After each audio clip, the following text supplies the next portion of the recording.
England, 1863.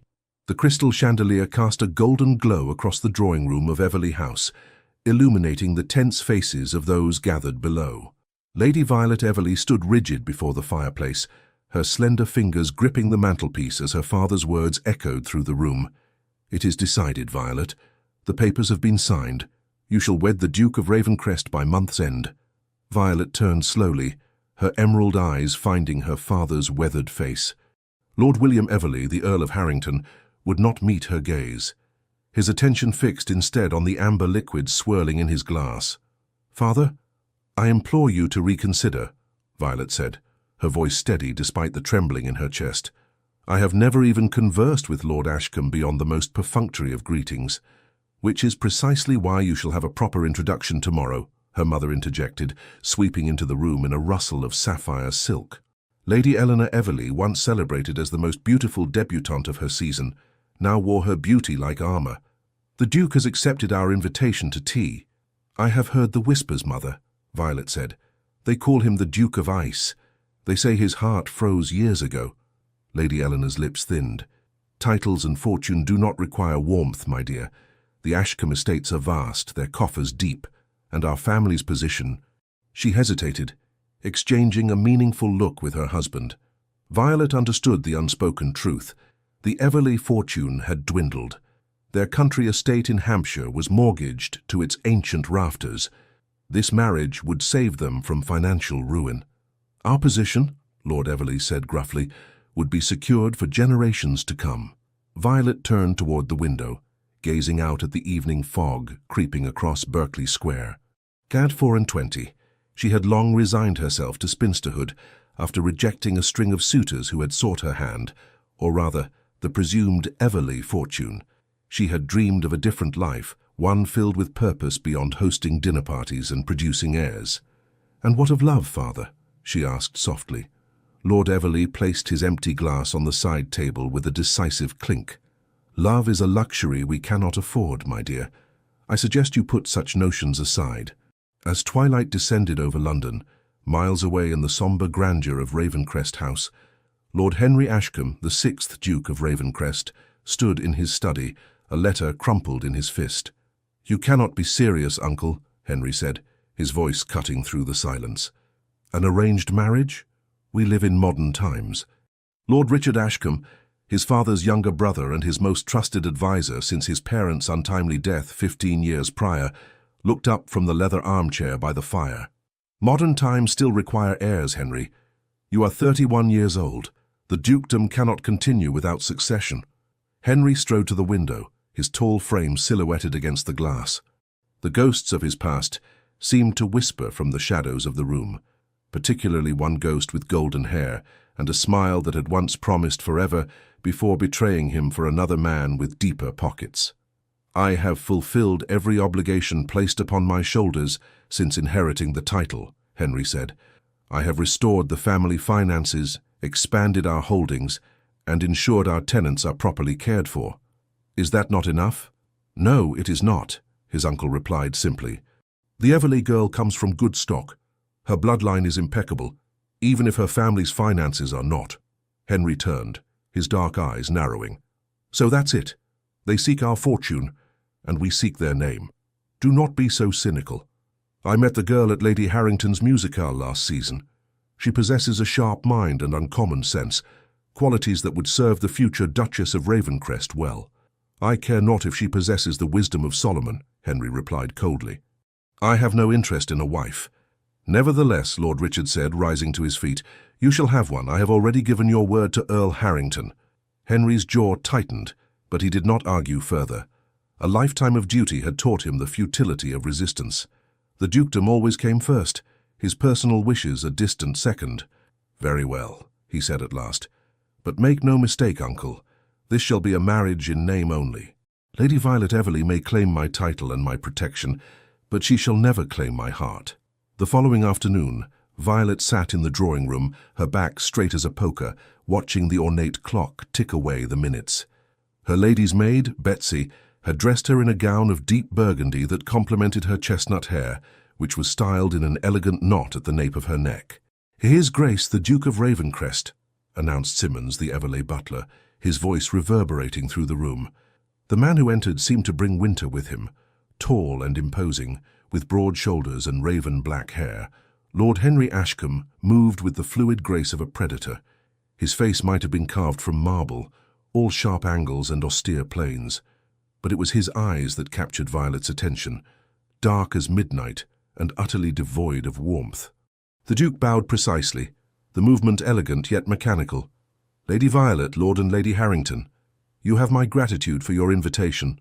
Violet rose and curtsied, studying him carefully. She had glimpsed him from afar at various society events, but proximity revealed details previously hidden: the slight scar above his right eyebrow, the tenseness around his mouth, the way he held himself as if perpetually braced for attack. "Your Grace," she murmured. "It is an honor to receive you in our home." For a fleeting moment their eyes met, and Violet felt a curious sensation, as if the floor beneath her feet had suddenly tilted. Then the moment passed, and the Duke's expression resumed its mask of polite indifference. As tea was served and pleasantries exchanged, Violet observed how skillfully Lord Ashcombe navigated conversation while revealing nothing of himself.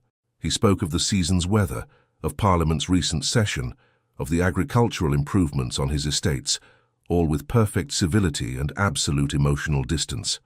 "Perhaps," Lady Eleanor suggested with transparent artifice, "Lady Violet might show you the conservatory, Your Grace. Her collection of exotic orchids is quite remarkable." Violet suppressed a sigh at her mother's transparent attempt at matchmaking, but rose obediently. "If it would interest Your Grace?" The Duke inclined his head. "I should be delighted." They walked in silence through the corridor, Violet acutely aware of the tall figure beside her. The conservatory was Violet's sanctuary, a glass haven filled with plants collected from around the world, a gift from her father, in more prosperous days. "Your mother's subtlety rivals that of a charging rhinoceros," the Duke remarked unexpectedly as the conservatory door closed behind them. Violet's head snapped up in surprise, a startled laugh escaping before she could suppress it. "I beg your pardon, Your Grace." A flicker of something, amusement perhaps, crossed his face before vanishing. "I merely observe that Lady Harrington seems eager to see us acquainted. Given the circumstances, can you blame her?" Violet countered, abandoning pretense. "We are to be wed within a month, yet we are strangers to one another." The Duke stilled, his gaze sharpening. "So you speak plainly, Lady Violet. I find dissembling tiresome, Your Grace. We both know why this marriage has been arranged. My family needs your fortune, and you require—" She hesitated. "An heir," he finished flatly. "The continuation of the Ashcombe line." Violet turned away, moving among her beloved plants, her fingers trailing over a delicate fern. A coldly practical arrangement. "Most marriages among our class are nothing more," he replied. "At least we harbor no illusions about love." The bitterness in his tone caught Violet's attention. She looked back at him, noting how the afternoon light through the glass ceiling cast shadows across his face, emphasizing its hardness. "You sound as if you speak from experience, Your Grace." Something dangerous flashed in his eyes. "My experiences are not for discussion, Lady Violet. However, I believe in honesty between marriage partners, limited though our interactions may be. I shall provide for you generously. You shall want for nothing material. In return, I expect loyalty, discretion, and eventually an heir. Beyond that, we need not intrude upon each other's lives." Violet felt a chill that had nothing to do with the conservatory's temperature. "You describe not a marriage, but a business transaction. Is it not?" He gestured between them. "Your family's ancient name for my gold sovereigns." Anger flared within Violet's chest. "And what of companionship? Mutual respect? Perhaps even affection in time?" "I have no need for such sentiments," he replied coldly. "Nor do I have the capacity for them." "Everyone has the capacity for feeling, Your Grace," Violet said quietly. "Even you." The Duke's expression hardened further. "You know nothing of me, Lady Violet." "I know you were once called Henry," she replied, surprising herself with her boldness. "Before titles and tragedy shaped you into this fortress of a man." His eyes widened fractionally, the first genuine reaction she had seen from him. For a breathless moment, Violet thought she had gone too far. Then, unexpectedly, he offered his arm. "Shall we return to your parents, Lady Violet? I believe we understand each other well enough for one afternoon." As they walked back in silence, Violet sensed the walls between them solidifying, yet something in his reaction gave her pause.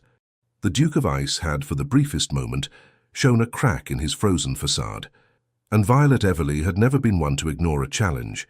The wedding of the Duke of Ravencrest to Lady Violet Everly was the most anticipated event of the season. St. George's Church in Hanover Square overflowed with London's elite, all eager to witness the union of one of England's most powerful dukes to the daughter of the impoverished Earl of Harrington. Violet stood in the antechamber, her white satin gown catching the light from the stained-glass windows. Her cousin, Lady Caroline Beaumont, adjusted the lace veil over Violet's carefully arranged curls. "You look absolutely breathtaking," Caroline whispered, her blue eyes bright with unshed tears, "though I must confess I still cannot believe you are marrying the Duke of Ice." "Caroline!" Violet admonished, though there was no real reproach in her tone. Caroline had been her closest confidant since childhood, the sister she had never had. "Well, it's what everyone calls him," Caroline defended herself, adjusting a pearl pin in Violet's hair. "They say the last time he smiled was during the Great Exhibition of '51. Despite her nerves, Violet laughed. "Perhaps he simply requires a reason to smile." Caroline's expression grew serious. "Do you truly believe you can thaw his heart, Vi?" Violet looked down at her bouquet of white roses and lavender. "I do not know," she answered honestly, "but I intend to create a life of meaning, regardless. The Duke may not desire my companionship, but he shall have my respect, and I shall demand his in return." The organ music swelled, signaling it was time. Lord Everly appeared at the door, resplendent in his formal attire, though Violet noted the new lines of worry etched around his eyes. "You are a vision, my girl," he said gruffly, offering his arm. "The spitting image of your grandmother, the First Lady Harrington. She would be proud." Violet swallowed the lump in her throat. "Are you proud, father?" His expression softened. "More than you know. You are saving our family, Violet. I only wish the price was not so dear." "Perhaps it will not be as terrible as we fear," she said, though her heart fluttered like a caged bird. The church fell silent as Violet walked down the aisle on her father's arm. Through her veil, she could see the tall, rigid figure of her betrothed waiting at the altar, his expression inscrutable as ever. The ceremony passed in a blur of ancient vows and solemn promises. When the Duke slipped the gold band onto her finger, an Ashcombe family heirloom set with diamonds and sapphires, his touch was cool and impersonal. Not once during the service did he look directly into her eyes. "I now pronounce you man and wife," the bishop declared. "Your Grace, you may kiss your bride." A hush fell over the congregation. Violet held her breath as the Duke lifted her veil with careful precision. His dark eyes met hers for the first time that day, and she was startled by the flash of vulnerability she glimpsed before his mask slipped back into place. His lips brushed against hers in the briefest of contacts, a kiss that fulfilled the letter of tradition while remaining utterly devoid of passion. The wedding breakfast at Ravencrest House was an elaborate affair, with hundreds of guests milling through the grand ballroom and adjoining gardens. Violet moved among them, accepting congratulations with a gracious smile that concealed her growing apprehension. Her husband remained distant throughout, performing his duties as host with perfect correctness and nothing more. Violet noticed how he skillfully avoided being alone with her, always ensuring at least one other person remained in conversation with them. As evening approached, guests began to depart. Violet retreated to the Duchess's chambers, her chambers now, where Betsy helped her change from her wedding gown into a nightdress of finest silk, covered by a matching robe. "Shall I wait to help you with your hair, Your Grace?" Betsy asked, still stumbling over the new title. "No, Betsy," Violet replied, her fingers nervously tracing the embroidered pattern on her sleeve. "You may retire. I shall manage." After Betsy departed, Violet paced the opulent room, taking in details she had missed earlier. The canopied bed with its blue silk hangings, the delicate Aubusson carpet, the silver-framed miniatures arranged on the mantelpiece. She picked up one such frame, studying the portrait of a handsome couple, the Duke's parents, she presumed. The woman had Henry's high cheekbones and proud bearing, while the man shared his strong jaw and penetrating gaze. "The fifth Duke and Duchess," came a deep voice from the doorway. "Taken 2 years before their deaths." Violet started, nearly dropping the frame. She had not heard the door open. Her husband stood on the threshold, still in his wedding clothes, though he had removed his cravat and unfastened his collar. "They look very much in love," she observed, carefully replacing the portrait. "They were," he replied, entering the room and closing the door behind him. "Theirs was a love match, unusual for our station." "How did they die?" Violet asked softly, noting the shadow that crossed his face. "A carriage accident on the road to Scotland." His tone brooked no further questions. "I was 16. Violet's heart clenched. "I am sorry. It was long ago." He moved to the sideboard, pouring amber liquid from a crystal decanter into 2 glasses. He offered one to Violet.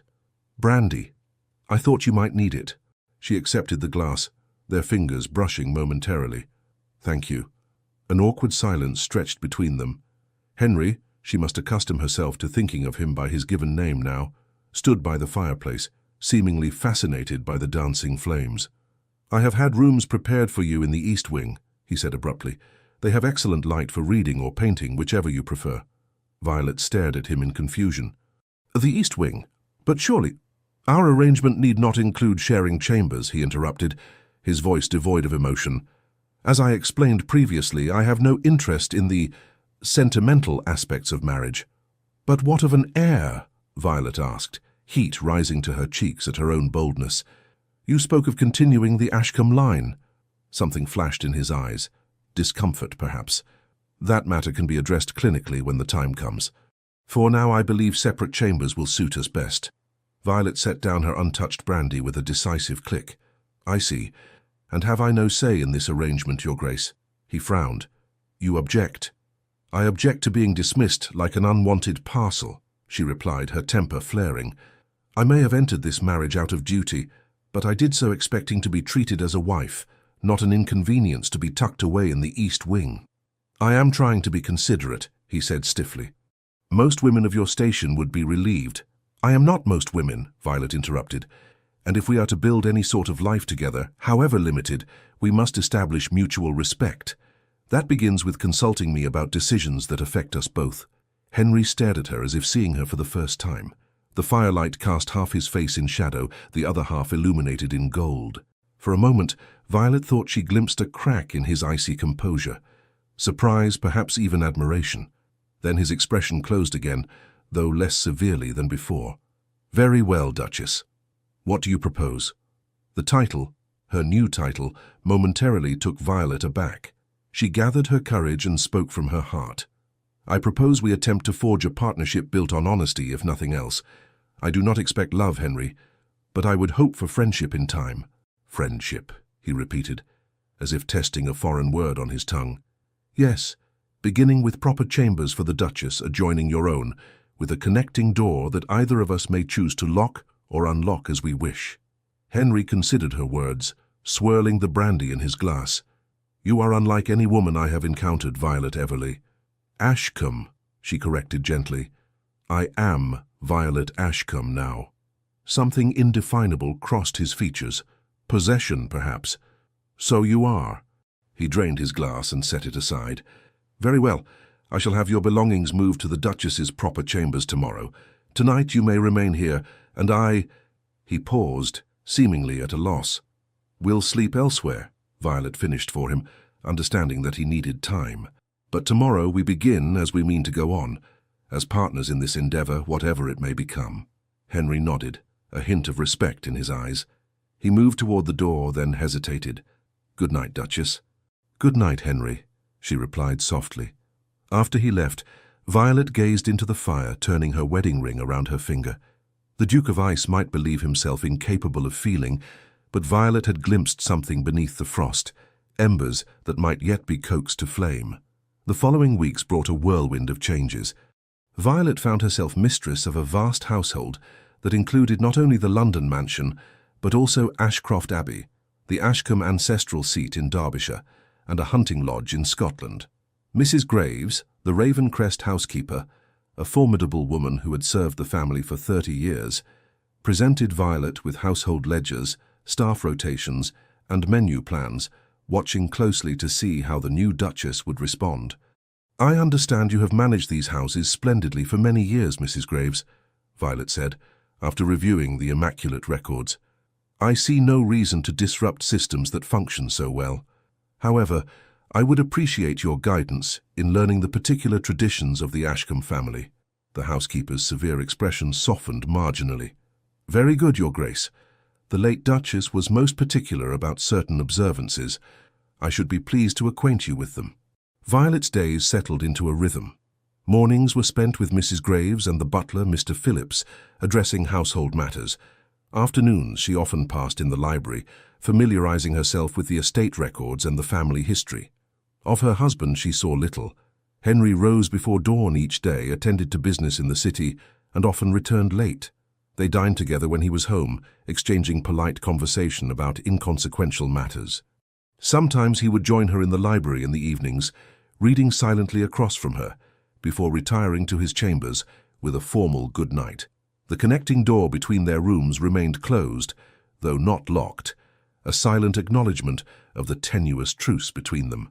One evening, nearly a month after their wedding, Violet was startled to find Henry in the music room, seated at the pianoforte, his fingers moving across the keys with surprising skill. The melancholy strains of Beethoven filled the air. She paused in the doorway, reluctant to interrupt. In this unguarded moment, his face had shed its usual rigidity, revealing a man capable of deep feeling. Henry looked up suddenly, his hands stilling on the keys. "Forgive me, I did not hear you enter." "Please don't stop on my account," Violet said quickly. "I had no idea you played." A shadow crossed his face. "My mother taught me. After she died, I rarely touched the instrument. Tonight I found myself—" He trailed off, seeming unable to explain. Violet moved into the room, drawn by this glimpse of his inner world. "The music suits you," she said softly, passionate beneath a controlled exterior. His eyes flashed to hers, startled by her perception. "You see too much, Duchess." "Perhaps you conceal too much, Duke," she countered gently. A silence stretched between them, charged with unspoken thoughts. Then Henry's hands returned to the keys, beginning a new piece, slower, more contemplative. "Chopin," Violet identified, moving to stand beside the instrument. "My father's favorite." Henry nodded, his focus on the music. "You play as well?" "Poorly," she admitted with a small smile. "My talents lie elsewhere." "Your orchids," he remembered, glancing up briefly. "You must miss your conservatory." The comment surprised her. She had not realized he had paid such attention during their brief meeting before the wedding. "I do," she acknowledged. Henry continued playing, his expression thoughtful. "The south wing at Ashcroft Abbey has an excellent conservatory, though it has been neglected in recent years. Perhaps when we visit next month you might consider restoring it." Violet's heart leapt at the unexpected gesture. "I should like that very much." He completed the piece, the final notes lingering in the air between them. When he looked up, his customary reserve had returned, though perhaps not quite as impenetrable as before. "I am hosting a dinner tomorrow evening," he said, rising from the bench. "Several members of Parliament and their wives. Your presence would be appreciated." It was not a romantic declaration, but coming from Henry, it felt like a significant overture. "I shall be there," Violet promised. He nodded, hesitating as if wanting to say more. Instead, he bowed slightly. "Good night, Violet." It was the first time he had used her given name without prompting. "Good night, Henry," she replied, watching as he departed. Alone in the music room, Violet smiled to herself. The ice was beginning to crack, ever so slightly. The dinner party the following evening proved illuminating. Violet observed how skillfully Henry navigated political discussions, his opinions respected, even by those who disagreed with him.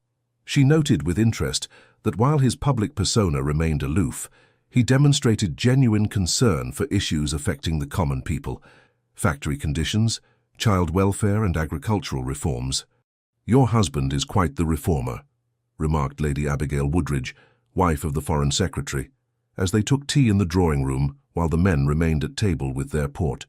"Not what one would expect from a man of his reputation." "His reputation?" Violet inquired innocently, though she knew precisely what the woman meant. Lady Woodridge lowered her voice. "They call him the Duke of Ice, my dear, so cold and unapproachable. Yet here he is, passionately advocating for the Factory Acts. Most curious." "Perhaps," Violet suggested, People are more complex than the reputation society assigns them. Later that night, as Violet prepared for bed, a soft knock came at the connecting door. Her heart quickening, she crossed the room and opened it. Henry stood on the threshold in his dressing gown, his hair slightly disheveled, as if he had been running his hands through it. "Forgive the intrusion," he said formally. "I wish to thank you for your assistance this evening. Lady Woodridge can be challenging."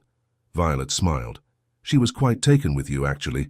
Your views on the Factory Acts impressed her greatly." A faint frown creased his brow. "You sound surprised." "Not surprised, exactly," Violet replied carefully. "But I am learning there is more to the Duke of Ravencrest than meets the eye." He studied her face, his dark eyes unreadable. "As there is more to the Duchess than I initially perceived." The admission, small though it was, warmed Violet. "Perhaps we might both benefit from looking beyond first impressions." "Perhaps," he conceded, his gaze dropping briefly to her lips before returning to her eyes. He took a step back, his posture stiffening. "Good night, Violet." "Henry," she called softly as he turned to go, "the door shall remain unlocked on my side." He stilled, his back to her. For a long moment, he said nothing. Then, almost imperceptibly, he nodded before disappearing into his own chamber. Violet closed the door but did not turn the key. A small step, but a beginning nonetheless. Ashcroft Abbey rose from the mist-shrouded hills of Derbyshire, like something from a medieval tale. A sprawling stone edifice of towers and gables, its windows gleaming in the autumn sunlight.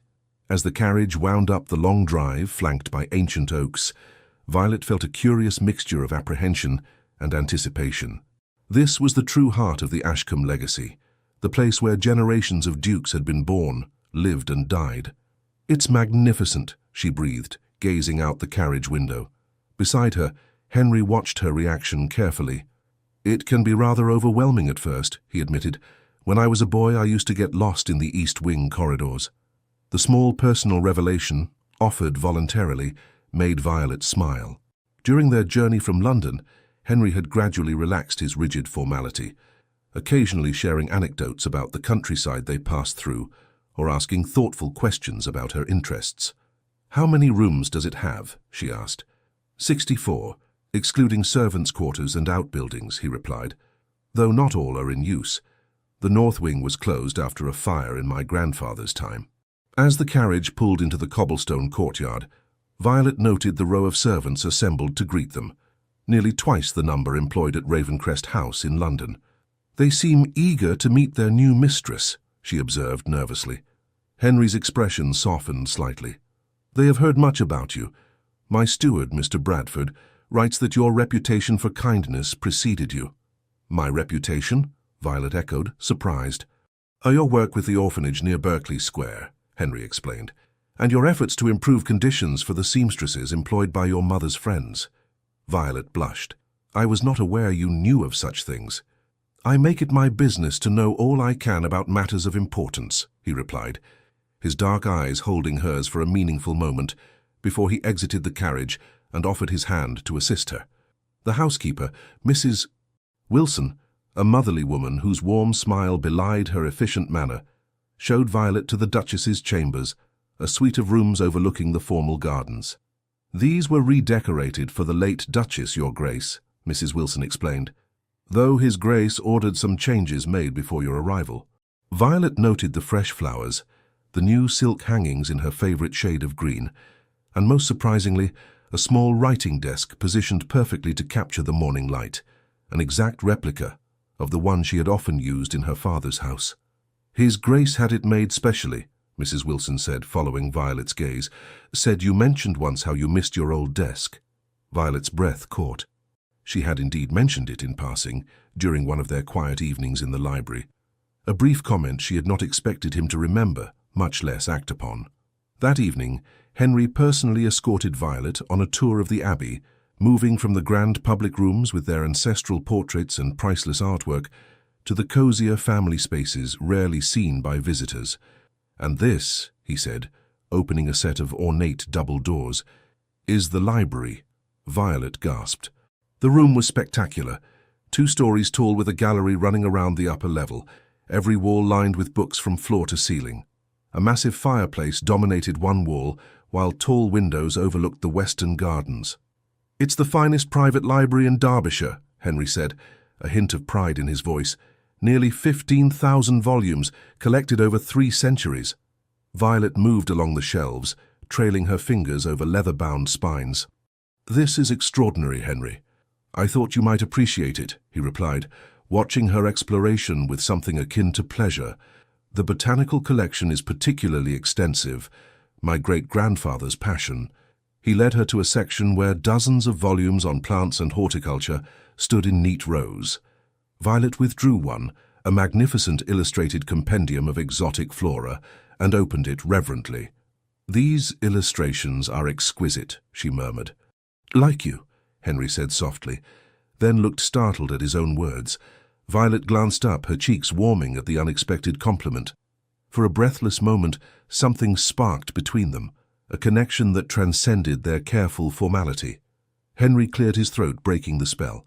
"There is one more place I wish to show you."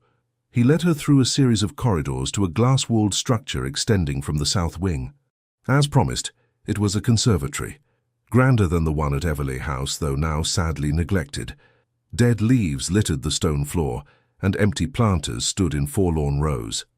"It requires considerable work," Henry acknowledged, "but the heating system remains functional and the glass was recently repaired. I thought perhaps—" He hesitated, uncharacteristically uncertain. "It's perfect," Violet said earnestly, already envisioning how it could be transformed. "Thank you, Henry." He nodded, pleased by her reaction. "I shall instruct Bradford to provide whatever you require for its restoration." As they walked back through the house, Violet noticed a corridor whose entrance was concealed by a heavy velvet curtain. "What lies beyond there?" she inquired. Henry's expression darkened immediately. "The north wing. It is not in use, as I mentioned. Because of the fire." "Among other reasons," he replied curtly. "Come, dinner will be served shortly." His sudden shift in demeanor puzzled Violet, but she did not press the matter. Henry had been making such progress in opening up to her, she would not risk setting them back by prying into matters he clearly wished to avoid. The next morning, Violet woke to find Henry had already departed for an early inspection of the tenant farms with Bradford. After breakfast, she set about familiarizing herself with the household, meeting with the cook to discuss menus and reviewing the staffing arrangements with Mrs. Wilson. "There's a village girl asking to see you, Your Grace," Mrs. Wilson informed her as they concluded their meeting. "A Miss Lucy Caldwell says she's the daughter of the local schoolmaster." Curious, Violet received the young woman in the morning room. Lucy Caldwell proved to be a forthright girl of about 19, with intelligent eyes and a determined set to her chin. "Thank you for seeing me, Your Grace," she said, curtsying nervously. "I've come about the village school." "Please sit down," Violet invited. "How may I help?" Lucy explained that the school building was in desperate need of repairs before winter. "The roof leaks something terrible, and the cold wind cuts right through the walls. The little ones suffer so in winter, they can hardly hold their slates for shivering." "Surely the estate oversees such matters?" Violet asked, frowning. "It always did, Your Grace, in the old Duke's time," Lucy confirmed. "But since—" She hesitated, clearly uncomfortable. "Please speak freely," Violet encouraged. "Since His Grace returned from London 5 years ago, he's kept to himself, mostly. Mr. Bradford handles estate matters, and while he's fair with rents and such, improvements to the village have fallen by the wayside." Violet found this curious, given Henry's evident concern for social reforms in Parliament. 5 years ago, you say? What happened then?" Lucy's eyes widened. "Oh, I couldn't say, Your Grace. It's not my place to gossip about His Grace's affairs." But her reaction confirmed Violet's growing suspicion that something significant had occurred around that time, something that had perhaps contributed to Henry's withdrawn nature. "I understand," Violet assured her. "Regarding the school, I shall speak with the Duke. I'm certain he would wish to know of this situation." Lucy beamed. "Thank you, Your Grace. Father said you'd be different, that you might actually listen." "Different from whom?" Violet asked carefully. Lucy hesitated before answering.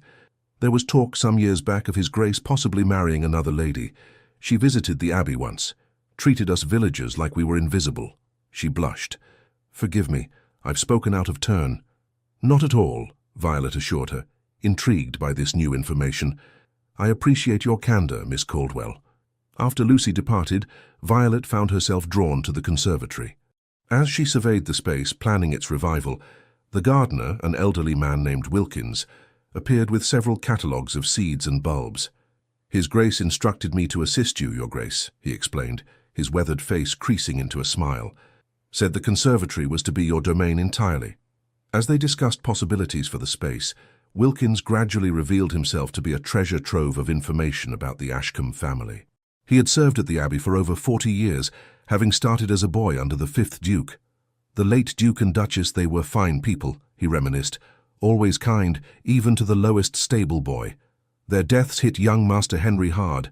Changed him, it did."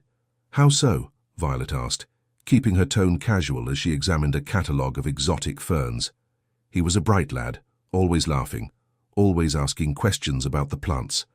After the accident, he went away to school, and when he came back for holidays, he was different, quieter, more serious." Wilkins sighed. "The title came to him too young, if you ask me." Violet nodded sympathetically.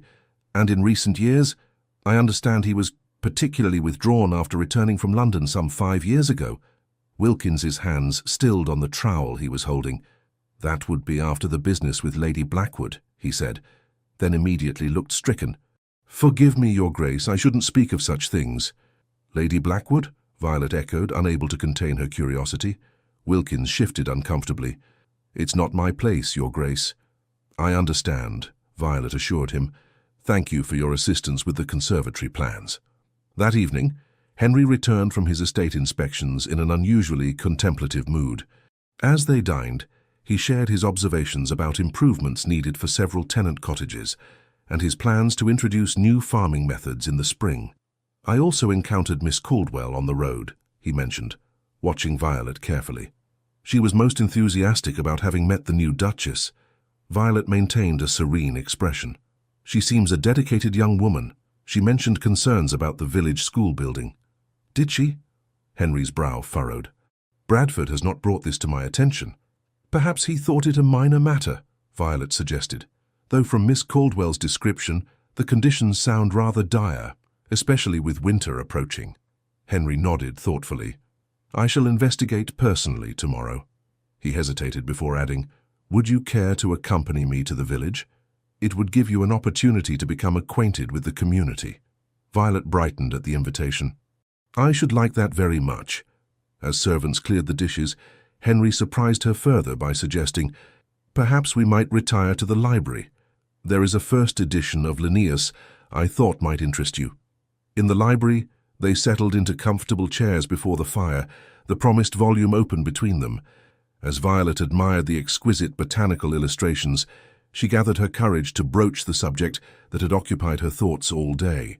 "Henry," she began carefully, "may I ask you something rather personal?" He stiffened slightly but nodded. "You may ask. I cannot promise to answer. Who is Lady Blackwood?" The effect was immediate. Henry's face drained of colour, and his hand, which had been reaching to turn a page, froze in mid-air. When he spoke, his voice was dangerously quiet. "Where did you hear that name?" "It was mentioned in passing," Violet replied, unwilling to implicate Wilkins. "I gathered she was someone of significance to you." Henry rose abruptly, moving to stand before the fireplace, his back to her. The line of his shoulders was rigid with tension. "She is no one of consequence," he said finally. "A mistake from my past, best forgotten." "She hurt you," Violet observed softly, not a question but a statement. Henry turned, his eyes flashing with a pain so raw it took Violet's breath away. "You wish to know? Very well. Lady Sophia Blackwood was the woman to whom I was once engaged. The woman I believed loved me until I discovered she merely loved the prospect of becoming a duchess." "What happened?" Violet asked gently. "I found her in the arms of the Marquis of Westmoreland, a man whose fortune far exceeded my own at that time." His laugh was bitter. She explained quite pragmatically that while a dukedom was prestigious, Westmoreland could offer her the lavish lifestyle she desired. She had not realized the Ravencrest finances were compromised when our engagement was announced. Violet winced at the betrayal. "When was this?" 5 years ago. I had spent the preceding years rebuilding the family fortune after my uncle's mismanagement during my minority." By the time I met Sophia, our finances were recovering, but not yet restored to their former glory. His mouth twisted. She abandoned a dukedom for ready money. Quite the mercenary. Where is she now? Violet asked. In Italy, I believe. Westmoreland married the daughter of a wealthy industrialist instead. Sophia found herself neither a marchioness nor financially secure. He shook his head. But enough of this unpleasantness. It is in the past. Violet stood, moving to his side. Is it? Or does her ghost still haunt these halls? And your heart? Henry looked down at her, his expression guarded. What would you have me say, Violet? That I was a fool? I freely admit it. That I allowed one woman's betrayal to harden me against all sentiment? Perhaps I did. And now, Violet asked, her heart pounding, do you still believe all women to be as calculating as Lady Blackwood? No, he admitted after a long pause. Not all women. Their eyes met, and Violet saw something shift in his gaze, a softening, a warmth that had not been there before. Instinctively, she reached out, placing her hand lightly on his arm. I am not Sophia Blackwood, she said quietly. I did not marry you for your fortune or your title. You married me to save your family, he reminded her, though without rancor. Yes, she acknowledged. But I remain with you by choice, Henry, and I would know the man behind the title, the man who cares about factory children and village schools, who remembers small details about writing desks and botanical interests, who plays Chopin in the darkness. That man intrigues me far more than any fortune could. Henry's breath caught. Slowly, hesitantly, he raised his hand to touch her cheek.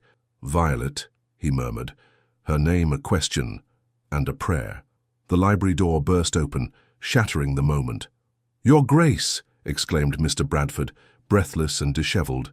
Forgive the intrusion, but there's a fire in the north wing. Henry sprang into action immediately, all vulnerability vanishing beneath the mask of ducal authority. Alert the staff. Form a bucket brigade from the well. Violet, remain here where it's safe. I will do no such thing, she countered, already moving toward the door. I can help. Henry looked as if he might argue, then nodded sharply.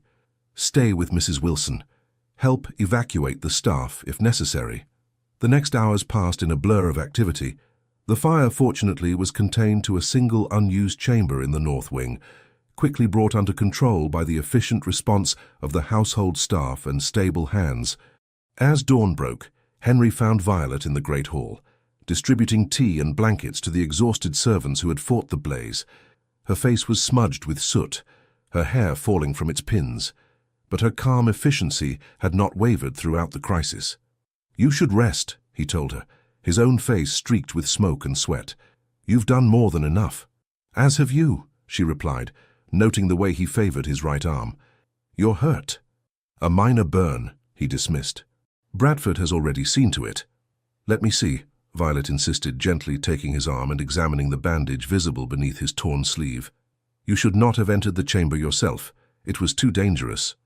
I had to be certain no one was trapped, he replied. Then, more quietly, that wing holds difficult memories. Violet's eyes met his, understanding dawning. Sophia. He nodded grimly. The north suite was prepared for her before our engagement ended. I ordered it sealed afterward. No one has entered it since until tonight. Do they know what caused the fire? Violet asked. Henry's expression darkened. Bradford believes it was deliberately set. A lamp broken on the floor. Oil spread strategically. Who would do such a thing? Violet gasped. I intend to find out, Henry replied, his voice hard. But first, you need rest. I shall have a bath prepared for you. As they climbed the grand staircase together, Henry suddenly stopped, turning to face her. You were magnificent tonight, he said softly. Most women of your station would have swooned at the first sign of danger. Violet smiled tiredly. I am not most women, remember? No, he agreed, his eyes warming as they had in the library before the interruption. You are extraordinary, Violet Ashcombe. In that moment, as they stood on the staircase of his ancestral home, surrounded by the aftermath of danger, something fundamental shifted between them. Henry reached for her hand, raising it to his lips in a gesture that was no longer merely formal, but filled with genuine admiration. Rest well, my Duchess, he murmured against her fingers. We shall speak more later. The investigation into the fire revealed little. No strangers had been observed near the abbey, and all staff were accounted for during the critical hours. Henry increased security around the estate, but remained troubled. Perhaps it was simply an accident, Violet suggested, as they rode together through the estate the following afternoon. An animal could have knocked over an old lamp. Perhaps, Henry conceded, though he sounded unconvinced. The north wing shall be properly cleaned and restored now. There is no sense in maintaining a shrine to the past. Violet glanced at him, noting the new resolve in his profile. You are ready to move forward, then? His eyes met hers, steady and clear. I believe I am, with your help. They had reached the village, where curious residents emerged from cottages and shops to glimpse their duke and new duchess. Henry dismounted, then lifted Violet from her saddle with strong, sure hands that lingered at her waist a moment longer than necessary.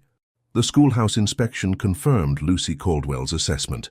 The building was in deplorable condition, with a sagging roof and draughty windows. Henry frowned as he examined the structure, his displeasure evident. This is unacceptable, he declared to the schoolmaster, Lucy's father. Repairs should have been made years ago. Bradford has been negligent. Perhaps not negligent, Your Grace, Mr. Caldwell suggested diplomatically, but overwhelmed. Since you've been less involved in estate matters, he's shouldered many responsibilities. Henry accepted the gentle rebuke with grace. You are right, of course. The fault is ultimately mine. I assure you, that will change. The school shall be repaired before the first snow falls. As they toured the village, Violet observed Henry's interaction with his tenants and villagers. Though still reserved, he listened attentively to their concerns, addressing each person by name and demonstrating a surprising familiarity with their families and circumstances. You know them well, she commented, as they departed the village bakery, where Henry had inquired after the baker's ailing mother. I grew up alongside many of them, he replied. Before I became the Duke, I was simply Henry to them. A shadow crossed his face. After Sophia, I withdrew from much of estate life. I see now that was a mistake. It is never too late to begin anew, Violet said softly. He smiled down at her, a real smile that transformed his features. No, it is not. That evening, as Violet sat at her dressing table, Betsy brushing out her hair for the night, a knock came at the connecting door between her chambers and Henry's. Come in, she called, her pulse quickening. Henry entered, dressed in his dressing gown. He dismissed Betsy with a nod, waiting until the maid had departed before speaking.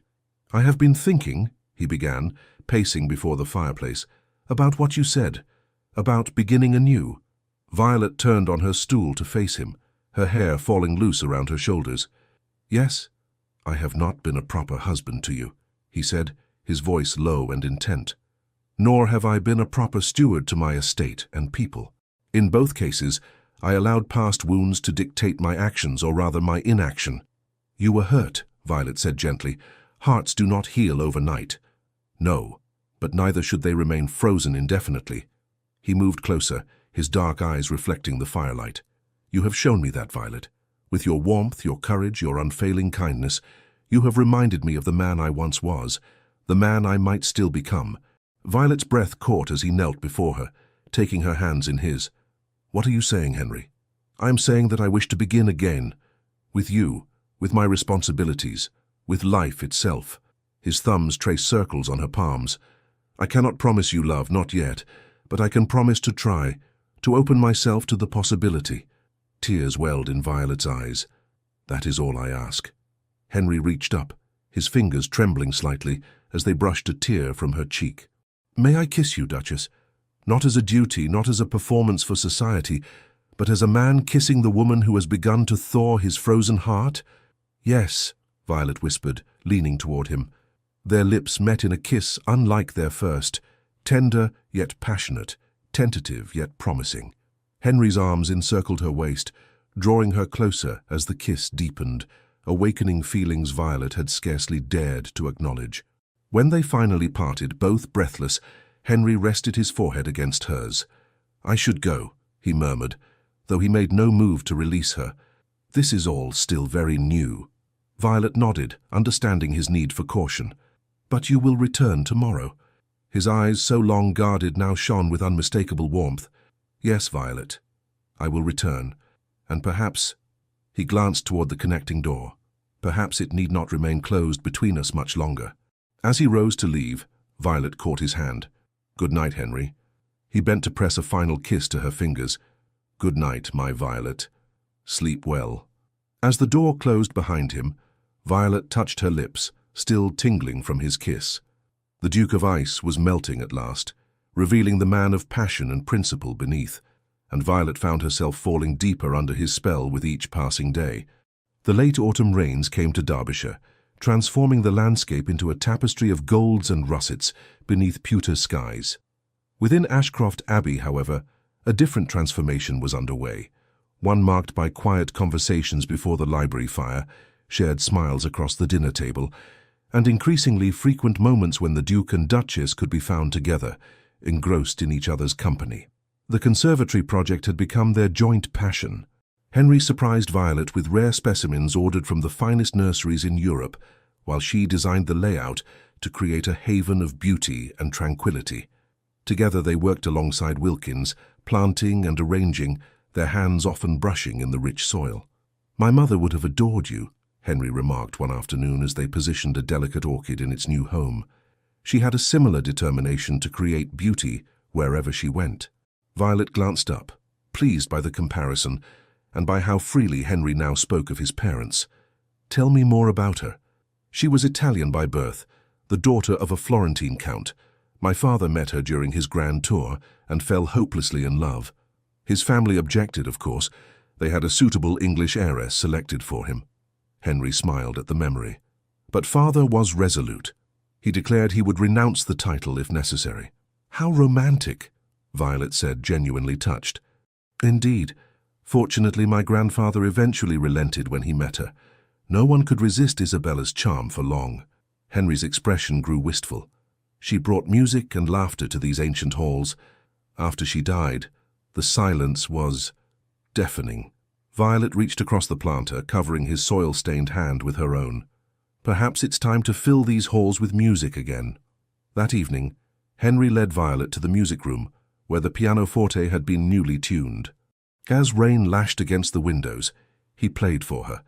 Not the melancholy pieces of before, but vibrant sonatas that spoke of hope and renewal. Later, as they sat together on the instrument's bench, Henry's arm around her waist, Violet asked the question that had been forming in her mind. "Henry, what truly happened in the North Wing? Not just with Sophia, but there seems to be more pain associated with that place than a broken engagement would explain." He was silent for so long that Violet feared she had overstepped. Then slowly he began to speak. "The night my parents died, they had quarreled. It was unusual for them. They were devoted to each other. But father had received a letter that upset him greatly. They argued in the north drawing room, where I was not supposed to be, but I had crept in through the adjoining study to retrieve a book." Henry's fingers absently played a melancholy chord. "I overheard father accuse my Uncle Richard of embezzling estate funds. Mother urged caution, suggesting they seek legal counsel before confronting him publicly. Father was adamant. Richard had betrayed the family trust and would be held accountable." "Your uncle?" Violet asked, surprised. "The same who arranged our marriage?" Henry nodded grimly. "The very same. They left for Scotland the next morning, a journey my uncle had encouraged, supposedly to give father time to cool his temper. Their carriage never reached its destination. The implication hung in the air between them." Violet gasped softly. "You believe it was not an accident?" "I had suspicions, even as a boy," Henry admitted, "but I had no proof. By the time I came of age, the trail was cold, and Richard had indeed depleted much of the family fortune during my minority, legally through unwise investments and extravagant living, though the result was the same." "Is that why you worked so hard to restore the estates?" "Partly," Henry acknowledged, "but also to prove myself worthy of my father's legacy. He was an exceptional steward of both land and people." "As are you," Violet said firmly. "The tenants speak of you with great respect." Henry's expression softened. "If that is true, it is a recent development, one I owe largely to your influence." "And the North Wing?" Violet prompted gently. "What of Sophia?" Henry's jaw tightened. "After our engagement, I brought Sophia to the Abbey. I wanted to show her the place that would be her home, to share my dreams for our future together. I had the north wing renovated for her specifically. She had expressed a preference for those rooms because of their views. He rose from the bench, moving to stare out at the rain-lashed darkness. The night before she was to leave, I was restless. I went to the library, thinking to read until I grew tired. Instead, I overheard voices from the adjoining parlor, Sophia and my Uncle Richard. Violet felt a chill of foreboding. What were they saying? Richard was advising her to break the engagement, Henry said, his voice flat. He told her my finances were still precarious, that I had borrowed heavily to create the illusion of prosperity. He suggested Westmoreland as a more suitable match, a man whose fortune was secure. "That's despicable," Violet exclaimed. "Did you confront them?" "Not immediately. I wanted to hear Sophia's response." His laugh was hollow. She was concerned only about whether the diamond necklace I had given her would need to be returned. Richard assured her it could be considered a gift, separate from the engagement. Violet rose, going to his side. "Oh, Henry." The next day, I found them together in the north drawing room, the very place where I had overheard my parents' last argument. Sophia was in Westmoreland's arms. When confronted, she was unapologetic, said she could not tie herself to a man whose fortunes might collapse at any moment. "And your uncle's role?" He claimed he was merely looking out for Sophia's interests and mine. Suggested I was too young to make such a commitment. Henry's expression hardened. I ordered them all from my home that day. The north wing was closed, and I returned to London, determined to build a fortune so vast that no one would ever question my solvency again. "And you succeeded," Violet observed, "yet the victory brought you little joy." "Until now," Henry said quietly, turning to face her. His eyes, once so cold, now burned with intensity. "Until you." He reached for her, drawing her into his arms. Violet went willingly, her heart racing as his lips found hers in a kiss that spoke of long-banked passion finally unleashed. His hands tangled in her hair, cradling her head as if she were something infinitely precious. When they finally parted, both breathless, Henry rested his forehead against hers. "I have been a fool, Violet, allowing the past to poison my present, seeing betrayal where there was only loyalty, rejecting connection when it was the very thing I needed most." "Not a fool," she corrected gently, "merely a man who was deeply wounded." "A wound you have begun to heal," he murmured, his fingers tracing the curve of her cheek. "I never thought to feel this way again, to trust, to hope, to—" He hesitated, as if the word still frightened him. "To love?" Violet supplied, her voice barely above a whisper. "Yes," Henry admitted, vulnerability and wonder mingling in his gaze. "I believe I am falling in love with you, Violet Ashcombe. Against all my careful plans and protective walls, you have claimed my heart." Joy bloomed within Violet's chest, bright and overwhelming. "And you have claimed mine, Henry. I think perhaps you had it from the moment you spoke honestly in my conservatory, all those months ago." Their second kiss was deeper, a sealing of unspoken promises. When Henry finally drew back, his eyes were dark with desire and newfound tenderness. "Come," he said, taking her hand. "There is something I wish to show you." He led her through the Abbey's corridors to the north wing. The fire damage had been repaired, the rooms cleaned and aired, though they remained sparsely furnished. "I've been coming here each day," Henry explained, guiding her into what had once been the north drawing room. "Confronting the ghosts, you might say." The room was transformed from the last time Violet had glimpsed it during the fire. Fresh paint brightened the walls, new curtains hung at the windows, and a single portrait dominated the space above the mantelpiece. Henry's parents, their faces alight with joy and mutual adoration. "It was in storage," Henry explained, following her gaze to the painting. "I could never bear to display it after they died. It reminded me too much of what I had lost." "And now?" Violet asked. "Now it reminds me of what is possible," he replied, drawing her close. "The love they shared, real, enduring love. It wasn't a fairy tale. It existed. It can exist again." Violet's heart soared at his words. "Yes, it can. I want to fill these rooms with new memories," Henry continued. "Happy ones. I thought perhaps a nursery someday." The implication made Violet blush even as her pulse quickened. "I would like that very much." Henry's expression grew serious. "There is one more matter we must address. My Uncle Richard." Violet tensed. You believe he was involved in your parents' deaths? I cannot prove it, Henry said grimly, but I have my suspicions.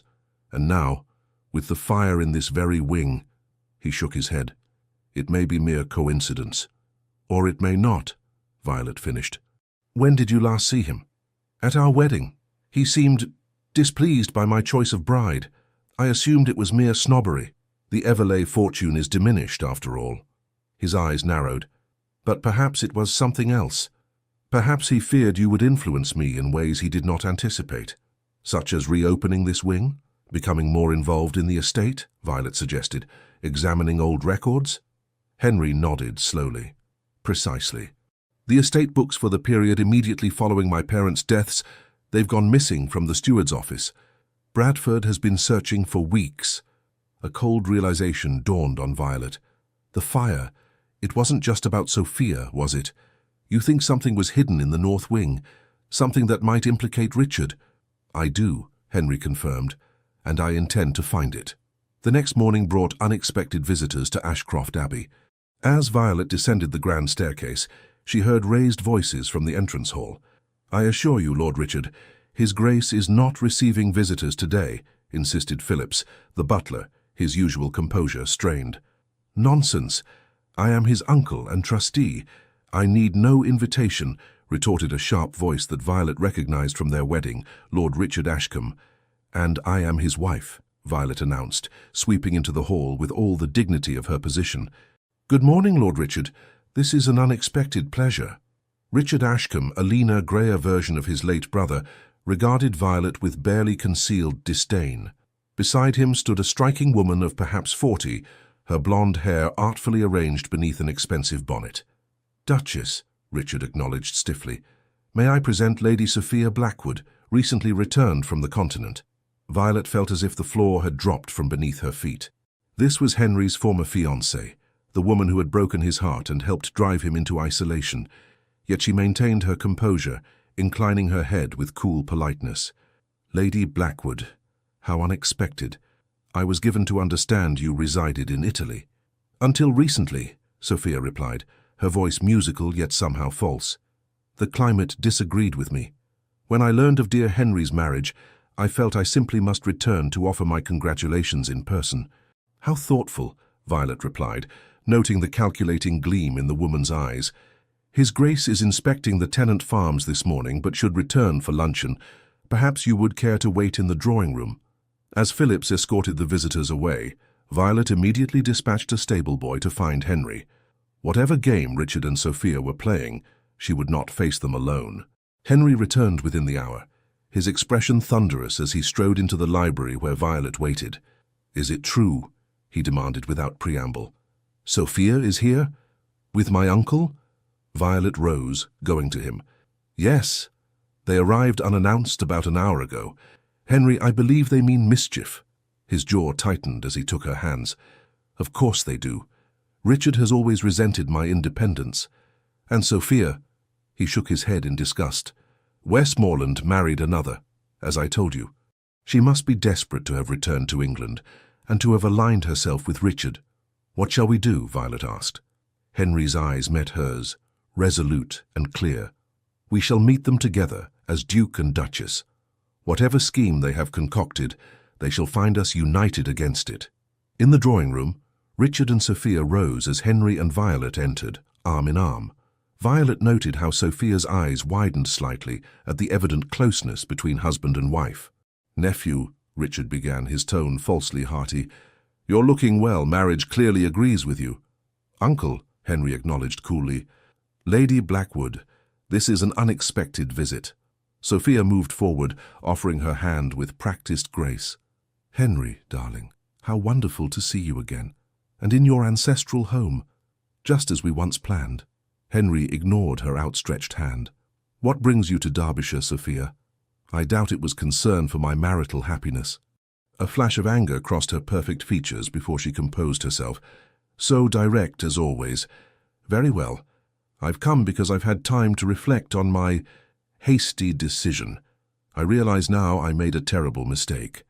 Several, I should think, Henry replied dryly.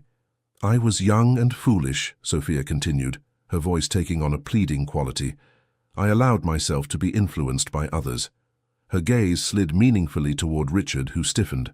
I have regretted it ever since. Violet watched the performance with growing indignation. The woman's insincerity was as transparent as glass. "What exactly do you want, Lady Blackwood?" she asked directly. Sophia's mask slipped momentarily, revealing irritation at the interruption.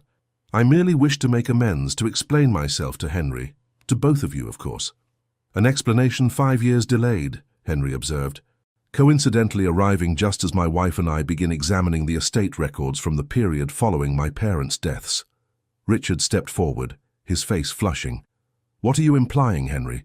Surely you're not still harboring childish suspicions about your parents' accident?" "I imply nothing, Uncle. I merely find the timing curious." Henry's gaze hardened. "As I find it curious that the North Wing suffered a fire shortly after I mentioned to Bradford my intention to thoroughly review all estate documentation from my minority." A tense silence fell. Sophia glanced uncertainly between Richard and Henry, clearly not having anticipated this turn in the conversation. "I think," Violet said into the silence, "that Lady Blackwood's presence here is a distraction. The real question is, what you fear we might discover, Lord Richard." Richard's face contorted with anger. "How dare you? I have served this family faithfully for decades. I guided this estate through difficult times while this ungrateful boy was still learning his letters." "And helped yourself to its resources in the process," Henry countered. "Bradford has found discrepancies in the accounts, significant ones. Funds diverted to mysterious investments that yielded nothing for the estate, but somehow enriched you personally." "Lies and slander," Richard sputtered. "Then you will not object to a full audit," Violet suggested calmly, "by independent solicitors from London." Richard paled visibly. "This is outrageous. I will not be questioned like a common thief in a house where I was once master." "Acting master," Henry corrected coldly, "and that time has long passed. As for you, Lady Blackwood, whatever Richard promised you in exchange for this pathetic attempt to disrupt my marriage, I suggest you reconsider your position. The Duchess and I are not so easily manipulated." Sophia's beautiful face hardened into ugly lines. "You always were too clever for your own good, Henry. Richard said you'd be blinded by a pretty face and a convenient title, but I knew better." She turned to Violet with undisguised contempt. "Enjoy your victory, Duchess. But remember, you were not his first choice." "No," Violet agreed serenely. "I was his best choice, something you could never have been." Henry moved to stand beside his wife, his hand finding hers in a gesture of united strength. "You have outstayed your welcome, both of you. Phillips will show you out." As Richard and Sophia departed, their scheme in tatters, Henry turned to Violet, his expression softening from granite to warmth. "You were magnificent," he said, drawing her into his arms. "My brave, brilliant Duchess." "We were magnificent together," she corrected, resting her head against his chest. "Do you think they will trouble us again?" "Richard may try," Henry acknowledged, "but he has lost his power over me, over us. Whatever evidence he sought to destroy in the fire, I will find it, and if it proves his involvement in my parents' deaths, he will face justice at last." That evening, as twilight cloaked the abbey in shadow, Violet stood before the window in her chamber, gazing out at the mist-shrouded grounds. The day's confrontation had left her drained yet strangely exhilarated. They had faced Henry's past together and emerged stronger. A soft knock at the connecting door heralded Henry's arrival. He entered, still in his evening attire, though he had discarded his jacket and cravat. "Are you well?" he asked, coming to stand behind her at the window. "Today was challenging." Violet leaned back against him, sighing as his arms encircled her waist. "I am well. Better than well, in truth." "Oh?" He pressed a kiss to her temple. "How so?" She turned in his embrace to face him. "Because today I saw the last of your walls crumble, Henry. You stood against your past, against those who sought to manipulate you, and you did so as the man you truly are, not the Duke of Ice, but Henry Ashcombe, a man of honor, courage, and deep feeling." Henry gazed down at her, his dark eyes luminous in the fading light. "If I am that man, it is because you helped me find him again, Violet. You saw beyond my defenses from the very beginning." "I saw a man worth knowing," she replied simply. "Worth loving." His breath caught at her words. "I do not deserve you," he murmured, his fingers tracing the delicate curve of her cheek. "But I am profoundly grateful for you, nonetheless." "You deserve happiness, Henry," Violet insisted. "We both do." He smiled, a true smile that transformed his features, erasing the last vestiges of the cold mask he had worn for so long. "And are you happy, my Duchess?" "Almost completely," she answered, her eyes meeting his with unmistakable meaning. Henry's gaze darkened with desire. "Almost?" Violet's heart raced as she gathered her courage. "There remains one aspect of our marriage we have yet to fully explore," she whispered, her cheeks warming. Understanding dawned in Henry's eyes, followed by a tenderness that took her breath away. "Violet," he said, his voice low and reverent, "I would never press you—" "You are not pressing," she interrupted gently. "I am offering. I want to be your wife in every sense, Henry. I want us to truly begin our life together, not as strangers bound by duty, but as lovers bound by choice." Henry's control visibly wavered. "Are you certain?" In answer, Violet rose on tiptoes, pressing her lips to his in a kiss that conveyed everything words could not. With a groan, Henry gathered her closer, deepening the kiss as 5 months of restrained passion finally found release. Later, as moonlight spilled across the bedchamber, Henry traced idle patterns on Violet's bare shoulder, his expression one of wonderment. "I never imagined it could be like this," he confessed, "so perfect, so complete." Violet smiled against his chest, listening to the steady beat of his heart. "Nor did I. I thought myself incapable of love," Henry continued, his voice thoughtful in the darkness. "After Sophia's betrayal, I convinced myself it was a weakness I could not afford.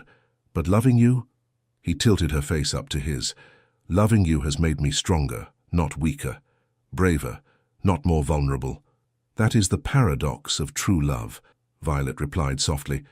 "It asks for surrender, yet grants us strength." Henry gathered her closer, pressing a kiss to her forehead. "I love you, Violet Ashcombe, with all that I am and all that I shall become. And I love you, Henry," she whispered back, "my Duke of Ice no longer." Dawn found them still entwined, reluctant to part even for sleep. As the first pale light filtered through the curtains, Henry propped himself on one elbow, gazing down at Violet with tenderness. "I have been thinking," he began, brushing a stray curl from her face, "about our future." "What of it?" she asked, reveling in the simple joy of waking beside him. "I want to restore the North Wing completely," he said. "Not as it was, but as something new. A place of light and music, as my mother would have wished." "I think that's a wonderful idea," Violet agreed. "Your parents would be proud of the man you've become, Henry." His expression grew serious. "There is more. I've decided to pursue the investigation into their deaths, regardless of where it leads. Richard must answer for his crimes if indeed he committed them. I shall stand with you," Violet promised. "Whatever you discover, whatever comes, we shall face it together." Henry brought her hand to his lips, kissing her palm with reverence. "Together," he agreed. "Always." The months that followed brought significant changes to Ashcroft Abbey and its master. Henry threw himself into estate improvements with newfound vigor, working closely with Bradford to modernize farming methods and improve conditions for tenants. The village school was not merely repaired, but rebuilt entirely, with Miss Lucy Caldwell appointed as assistant teacher, alongside her father. In London, the Ravencrest townhouse, once a sombre, formal place, became known for its intimate musical evenings and thoughtful discussions of social reform. Society matrons who had once whispered about the Duke of Ice now remarked on the transformation wrought by his vivacious young Duchess. The investigation into Lord Richard's financial dealings proved fruitful. With the assistance of Henry's solicitors, evidence of embezzlement during Henry's minority was uncovered, enough to force Richard's resignation from several prestigious clubs and his retreat to a modest property in Bath, his reputation in tatters. Though no definitive proof of his involvement in the tragic accident that claimed the 5th Duke and Duchess was found, a former stable hand came forward with testimony that Richard had paid to have the carriage tampered with. Evidence circumstantial, but damning enough that Richard dared not show his face in society again. As for Lady Sophia Blackwood, she departed for the continent once more, her schemes of reclaiming Henry's affections thoroughly dashed. Rumors placed her in Vienna, attempting to charm an aging Austrian count. A pursuit met with limited success. Spring arrived at Ashcroft Abbey in a riot of colour and renewal. The restored conservatory bloomed with exotic specimens from around the world, becoming Violet's pride and joy. The north wing, completely renovated, now housed a magnificent music room where Henry played nightly, his skill increasing with practice. On a perfect May morning, Henry found Violet in the conservatory, tending to a particularly delicate orchid. She looked up as he entered, her face glowing with happiness that still took his breath away. "Good morning, husband," she greeted him, setting aside her gardening tools. "You're up early." "I could not sleep," he admitted, drawing her into his arms. Too many thoughts running through my mind. Concern flickered across her features. Troubling thoughts. Quite the opposite. He smiled, brushing a kiss against her temple. "I was thinking of the future, our future." Violet's expression softened. As was I. Henry raised an eyebrow. "Oh? And what were your thoughts, my love?" A mysterious smile curved her lips as she took his hand, guiding it to rest against her still flat abdomen. "I was thinking that Ashcroft Abbey might echo with the patter of small feet by Christmas." For a moment, Henry stood frozen, disbelief and joy warring on his face. "Violet," he whispered, his voice thick with emotion. "Are you certain?" She nodded, tears of happiness shimmering in her eyes. "Dr. Bennett confirmed it yesterday. We are to have a child, Henry." With a laugh of pure delight, Henry lifted her into his arms, spinning her in a circle that sent sunlight dancing through her chestnut curls. "A child," he repeated in wonder. "Our child." As he set her gently on her feet, his expression grew tender, almost reverent. "You have given me everything, Violet. A reason to open my heart again, a home filled with warmth instead of shadows, and now, a family of our own. We have given these things to each other," she corrected gently, cupping his face between her palms. "That is the beauty of what we've found, Henry. Neither of us is complete without the other." He covered her hands with his own, turning to press a kiss to each palm. "When I think of how close I came to refusing this marriage," he marveled. "How determined I was to remain alone, frozen in my bitterness. And I," Violet admitted, "how frightened I was to marry a man they called the Duke of Ice. How certain I was that our union would be nothing but cold duty." Henry smiled, drawing her close once more. "How wrong we both were." "Gloriously wrong," she agreed, rising on tiptoes to meet his kiss. As sunshine streamed through the glass walls of the conservatory, illuminating the couple in its golden embrace, the last whispers of old ghosts faded from Ashcroft Abbey. In their place bloomed new life, new hope, and a love that had defied all expectations, transforming a marriage of convenience into a union of souls. The Duke of Ice had found his heart at last, melted by the unwavering warmth of the woman who had dared to see beyond his frozen facade. And Lady Violet Everley, who had entered his household as a duty, remained as his greatest joy, proving that sometimes the most beautiful love stories begin in the most unlikely circumstances. Outside the conservatory windows, spring unfurled across the Derbyshire hills, mirroring the renewal within. And within the ancient walls of Ashcroft Abbey, the future beckoned, bright with promise, rich with possibility, and warmed by the enduring flame of a love that had transformed them both. The end. Dear listener, sometimes life doesn't unfold the way we once dreamed. We face disappointments, we carry heartaches, and we live through seasons of silence. But just like the Duke and Violet, we learn that it is never too late.